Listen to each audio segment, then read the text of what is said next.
దగ్గర అస్త్రం ఉంది, పవర్ అస్త్రం అనేసి ఒక పవర్ అస్త్రం ఉంది. దాన్ని వాడి నాగార్జున గారు ఇంకా ఎలిమినేషన్ రౌండ్ ఇంకొకటి ఉండాలి అన్నాక ముందుగానే ఇమాన్యుల్ని అడిగారు ఏదైనా యూజ్ చేస్తారా యూజ్ చేయరా అనేసి.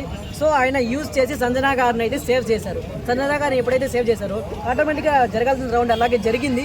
అక్కడ దివ్యానిధి గారు యాక్టివ్గా సేఫ్ అయిపోయారు. సేఫ్ అయ్యేవారు సంజనా గారు ఆడియన్స్ దృష్టిలో ఎలిమినేట్ అని చెప్పారు. బట్ ఆల్రెడీ ఈమె ఇక్కడ సేఫ్ అయిపోయింది పవర్ అస్త్రం ద్వారా. ఈ వారం నో ఎలిమినేషన్. ఈ వారం మొత్తం ఫ్యామిలీతో అందరితో మంచిగా అంటే చాలా ఆనందంగా జరిగింది. లాస్ట్ కూడా ఎలిమినేషన్ లేకుండా కూడా శుభం కార్డు మంచిగా పడింది. సో ఎన్ని రోజులు ఎలిమినేషన్ చేయకుండా లోపల పెట్టుకుంటారు. ఎన్ని రోజులు అంటారు, ఒకవేళ నెక్స్ట్ వీక్ డబుల్ ఎలిమినేషన్ ఉండొచ్చు. ముందు వారం చూస్తే డబుల్ ఎలిమినేషన్ లేపేశారు. అలా కాకుండా టాప్ 5 అనేసి టాప్ 5 రెట్టి మీద వాళ్ళని బయట పంపించు, అలా చేయొచ్చు కదా. సో బిగ్ బాస్ కూడా అనుకున్నాడు ఈ వారం ఉండొచ్చు, లైక్ ఆయనకు కూడా తెలియట్లే. ఈయన పవర్ అస్త్రం కానీ యూజ్ చేయకపోయింటే, ఇమాన్యుల్ కానీ పవర్ అస్త్రం యూజ్ చేయకపోయినా ఖచ్చితంగా ఒక ఎలిమినేట్ అయిపోయి ఉంటారు. సో ఏదైనా నెక్స్ట్ వేరే డబుల్ ఎలిమినేషన్ ప్లాన్ చేయొచ్చు, లేకపోతే టాప్ 5 పెట్టేసి మిగతా మిగిలిన వాళ్ళని బయట పంపించారు. ఓట్లేసి పాపం బయట వెయిట్ చేసే వాళ్ళకి ఏం చేయలేము. అలా చాలా అప్సెట్ అయ్యేది. ఇది ఒక్కసారి కాదు, ఇంతకు ముందు ఎవరు శ్రీజ ఉంది కదా, శ్రీజ విషయంలో ఇలాగే జరిగింది. ఓట్లేసి అంత మంచిగా కాపాడి లాస్ట్కి వెళ్ళిపోయింది అనేసి. సో అనుకోని పరంగా జరుగుతుంది అంటారు కదా, ఎక్స్పెక్టెడ్ అన్ఎక్స్పెక్టెడ్ అనేసి, అలా జరిగిపోయింది అంతే, ఇంకేం చేయలేదు. సో థ్రిల్ రాదు కదా బ్రో, పలానా వెళ్ళిపోతే బాగుంటుంది అనిపిస్తుంది చూసిన కూడా. చాలా మంది దివ్య వెళ్ళిపోతే బాగుండు, చాలా అగ్రెసివ్ గా ఉంది, డిక్టేటర్షిప్ గా ఉంది, వెళ్ళిపోతే బాగుండు అనుకున్నారు. బట్ ఏం చేయలేం కదా, అన్ఎక్స్పెక్టెడ్ గా అలా జరిగిపోయింది. సో అదేదో డైలాగ్ ఉంది కదా మర్యాద రామన్లో, ఈ రోజు నీ పని కుదరలేదప్ప, రేపు ఖచ్చితంగా అయిపోతుంది. ఖచ్చితంగా నెక్స్ట్ వీక్ అయితే దివ్య ఎలిమినేట్ అయిపోవాలని కోరుకుంటున్నాను. సో వరుసగా నెక్స్ట్ వీక్ ఇద్దరు వెళ్ళిపోతే ఆ నెక్స్ట్ వీక్ ఇంకొద్దరు తీసేస్తారా? అలా కావచ్చు, లేకపోతే టాప్ 5 అని పెట్టి టాప్ 5 వరకు సపరేట్ చేసి మిగతా వాళ్ళని పక్కకు పంపించవచ్చు. ఓన్లీ ఇప్పుడు టాప్ 5 కి వీడియోలు వేస్తారు కదా, రాని వాళ్ళని సపరేట్ పెట్టేసి అలాగనే చేయొచ్చు. ఇప్పుడు టోటల్ ఎంత చేస్తాడో ఆయన ఊహలకే అందుతుంది. ఇప్పుడు టోటల్ ఎంతమంది ఉన్నారు లోపల? టోటల్ 8 మెంబర్స్ 9 మెంబర్స్ ఉన్నారు. దాంట్లో టాప్ 5 తీయాలి కాబట్టి ప్రెసెంట్ ఏమైనా టాప్ 7 చేస్తారని చాలా మంది టాక్స్ వస్తున్నాయి. టాప్ 7 అన్నా చేయొచ్చు, లేకపోతే టాప్ 5 అన్నా చేయొచ్చు.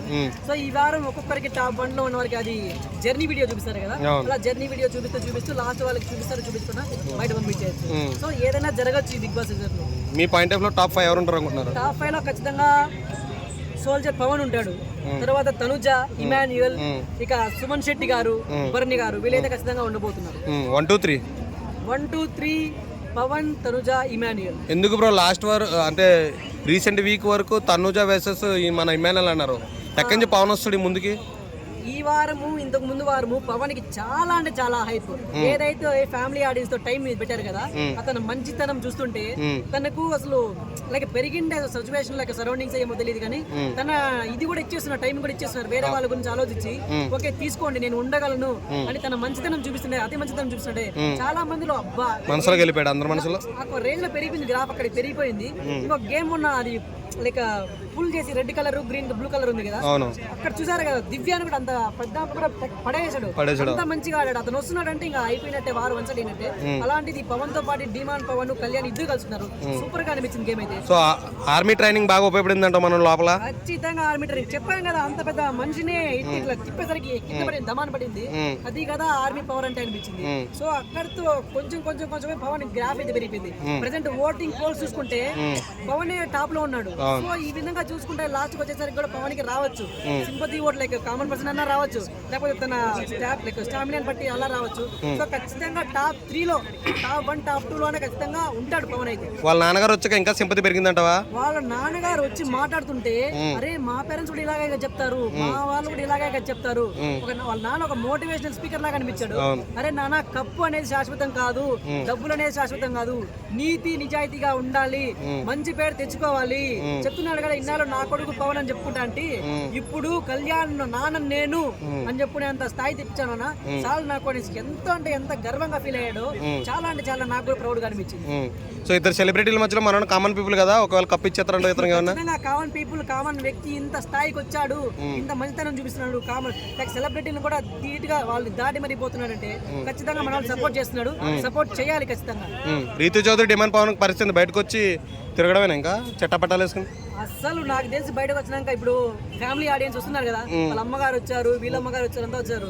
వాళ్ళ సిచ్యువేషన్ చూస్తుంటే అసలు దూరం పెట్టేట్టుగానే ఉన్నారు.